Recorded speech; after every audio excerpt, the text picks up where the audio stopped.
ذرا تصور کریں، آپ گہری نیند میں ہیں اور اچانک جاگ جاتے ہیں۔ آپ کے جسم کے کسی جوڑ میں اور اکثر پیر کے انگوٹھے میں ایک ایسی شدید جلن والی تکلیف ہو رہی ہے جو آپ نے پہلے کبھی محسوس نہیں کی۔ یہ کوئی عام درد نہیں، یہ اتنا شدید ہے کہ بستر کی چادر کا بوجھ بھی ناقابل برداشت لگ رہا ہے۔ تو آئیے آج اس قدیم اور تکلیف دہ بیماری یعنی گاؤٹ کی حقیقت کو سمجھتے ہیں۔ یہ گاؤٹ کی سب سے کلاسک نشانی ہے جسے پوڈاگرا کہتے ہیں، یعنی پیر کا انگوٹھا شدت سوجا ہوا، سرخ اور انتہائی حساس۔ اکثر لوگوں کے لیے گاؤٹ کا یہ پہلا اور سب سے چونکا دینے والا تجربہ ہوتا ہے جو انہیں اس بیماری کی تکلیف دہ حقیقت سے متعارف کرواتا ہے۔ تو آخر یہ گاؤٹ ہے کیا؟ دیکھیں، یہ گٹھیا کی ایک سوزشی قسم ہے۔ اصل میں یہ شدید درد جسم کے اندر سوئی جیسی تیز کرسٹلز پر ہمارے اپنے مدافعتی نظام کے شدید رد عمل کی وجہ سے ہوتا ہے۔ ہمارا جسم ان کرسٹلز کو کوئی بیرونی حملہ آور سمجھتا ہے اور ان پر پوری طاقت سے حملہ کر دیتا ہے، جس کے نتیجے میں شدید سوزش اور ناقابل برداشت درد پیدا ہوتا ہے۔ گاؤٹ کا حملہ بہت اچانک ہوتا ہے، اکثر رات کو شروع ہوتا ہے اور صرف چند گھنٹوں میں اپنی انتہا پر پہنچ جاتا ہے۔ متاثرہ جوڑ اس قدر حساس ہو جاتا ہے کہ ذرا سا بھی دباؤ برداشت نہیں ہوتا۔ حالانکہ یہ حملہ کچھ دنوں میں خود ہی ٹھیک ہو جاتا ہے، لیکن اس کی شدت اور اس کا اچانک پن اسے ایک انتہائی خوفناک تجربہ بنا دیتا ہے۔ تو اب جب ہم حملے کی علامات کو جان گئے ہیں، آئیے اس کی پوچھے کی اصل وجہ پر بات کرتے ہیں۔ آخر اس سب کا ذمہ دار کون ہے؟ اس ساری کہانی کا جو مرکزی کردار ہے وہ ہے یورک ایسڈ۔ اب یہ جاننا بہت دلچسپ ہے کہ یورک ایسڈ بذات خود کوئی بری چیز نہیں ہے۔ یہ ہمارے جسم میں پیورینز نامی کیمیکلز کے ٹوٹنے سے بننے والا ایک قدرتی فاضلہ ہے۔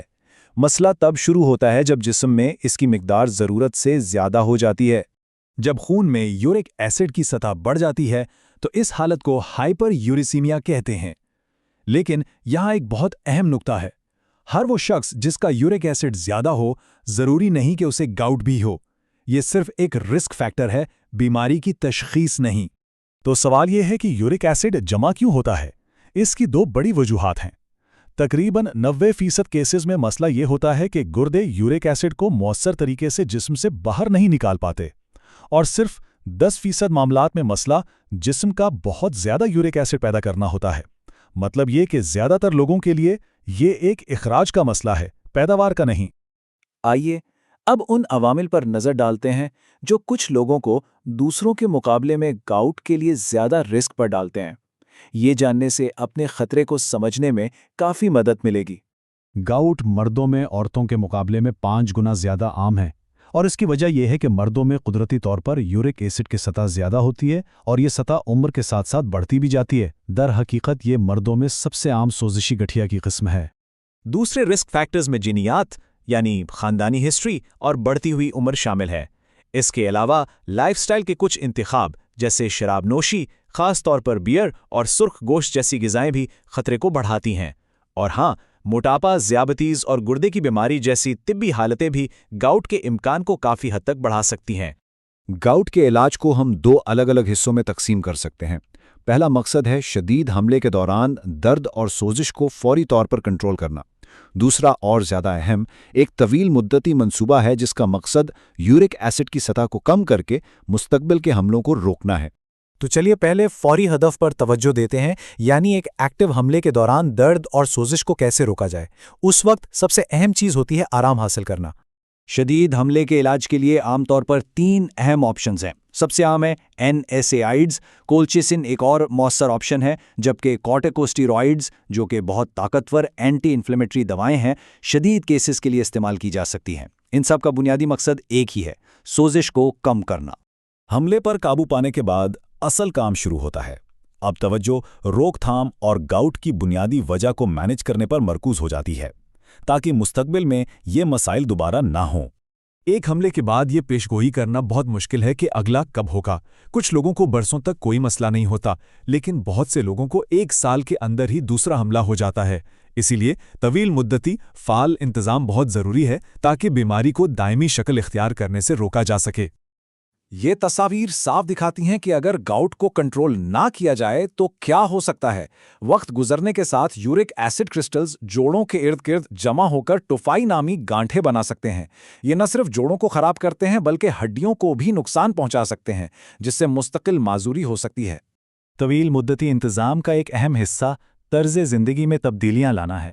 صحت مند وزن برقرار رکھنا، شراب نوشی کو محدود کرنا اور سرخ گوشت جیسی پیورین سے بھرپور غذاؤں سے پرہیز کرنا یورک ایسڈ کی سطح کو کنٹرول کرنے میں مددگار ثابت ہو سکتا ہے۔ لیکن ایک بہت اہم نقطہ یہ ہے کہ زیادہ تر لوگوں کے لیے صرف خوراک اور لائف سٹائل میں تبدیلیاں کافی نہیں ہوتیں۔ طویل مدتی کنٹرول کے لیے اکثر یورک ایسڈ کم کرنے والی ادویات کی ضرورت پڑتی ہے۔ ان دواؤں کا ہدف یورک ایسڈ کی سطح کو اتنا کم کرنا ہے کہ نئے کرسٹل نہ بن سکیں۔ یورک ایسڈ کم کرنے کے لیے کئی قسم کی دوائیں موجود ہیں۔ ایلوپیورینول جیسی دوائیں جسم میں یورک ایسڈ کی پیداوار کو کم کرتی ہیں۔ پروپینیسڈ جیسی دوائیں گردوں کو زیادہ یورک ایسڈ خارج کرنے میں مدد دیتی ہیں۔ اور شدید کیسز کے لیے پیگلوٹیکس جیسی جدید دوائیں بھی دستیاب ہیں جو پہلے سے موجود یورک ایسڈ کو توڑ دیتی ہیں۔ یہاں ایک بہت ہی اہم بات ہے جسے سمجھنا ضروری ہے۔ جب یورک ایسڈ کم کرنے والی دوا شروع کی جاتی ہے تو یہ کبھی کبھی ایک اور حملے کو ٹریگر کر سکتی ہے۔ یہ اصل میں ایک نشانی ہے کہ دوا کام کر رہی ہے اور کرسٹلز کو تحلیل کر رہی ہے۔ ایسی صورت میں دوا کو جاری رکھنا بہت ضروری ہے، اسے روکنا نہیں چاہیے۔ یاد رکھیں، گاؤٹ ایک وقتی مسئلہ نہیں بلکہ ایک دائمی حالت ہے۔ اس کا مطلب ہے کہ زیادہ تر لوگوں کو جوڑوں کی تباہی اور گردے کی بیماری جیسی طویل مدتی پیچیدگیوں سے بچنے کے لیے یہ علاج زندگی بھر جاری رکھنے کی ضرورت ہوتی ہے۔ تو آخر میں یہ سوال پیدا ہوتا ہے کہ کیا گاؤٹ کو صرف ایک تکلیف دہ حملے کے طور پر دیکھا جا رہا ہے جسے بس برداشت کرنا ہے، یا پھر ایک دائمی بیماری کے طور پر جس کا فعال طور پر انتظام کرنے کی ضرورت ہے؟ صرف حملے کا علاج کرنا کافی نہیں ہے۔ اصل مقصد بنیادی وجہ کو کنٹرول کرنا ہے، جو ایک صحت مند اور فعال زندگی کی بنیاد ہے۔